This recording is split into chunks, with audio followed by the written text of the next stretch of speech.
In the little town of Tatterhill, there lived a boy named Billy Toes.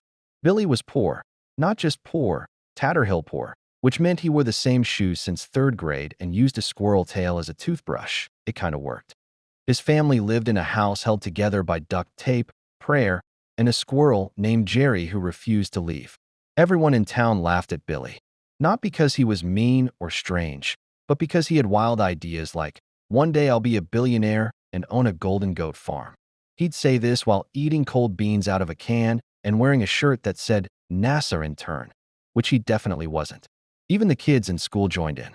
"Hey, Billy," they'd shout. "How's that space goat business going?" Billy would grin, raise his can of beans like a chalice, and say, "Profitable." One day, while looking for coins behind the gas station soda machine, Billy found a crumpled lottery ticket. It was covered in gum, smelled like pickle juice, and was dated for that night's Powerball draw. He shrugged, wiped it on his shirt, and put it in his pocket. That night, the winning numbers were announced. They matched, all 6 of them. Billy fainted into a box of uncooked macaroni. The next morning, he rolled into town in a limo shaped like a corn dog, his first purchase. He was wearing a sparkly cape, sunglasses that spelled money, and he handed out crisp $100 bills like coupons. "Billy Toes, you rich now?" gasped the mayor, who once denied Billy a library card for excessive bean stains. Billy grinned. "Yep, bought the library, by the way. It's now a trampoline park. Also, Jerry the squirrel is mayor now." The townspeople were stunned. He bought the gas station, turned it into a castle made of cheese, and hired the entire Tatterhill High School marching band to follow him around playing theme music. Then, at the peak of his fame and fortune, he made the biggest announcement yet.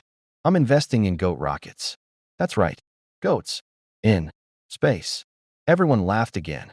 Until, 1 week later, headlines across the world read, "Billionaire's golden goat successfully lands on moon, eats lunar cheese." Billy was a hero. NASA offered him a job. He declined.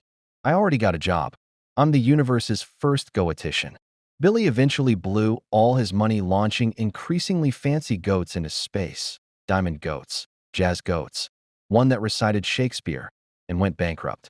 When asked what he'd do next, he smiled and said, "Easy. Go find another lottery ticket behind the soda machine." And he did. It didn't win, but it was good for a free Mountain Dew, which, to Billy, was still a victory. Moral of the story: never underestimate a boy with a dream, a squirrel, and questionable hygiene.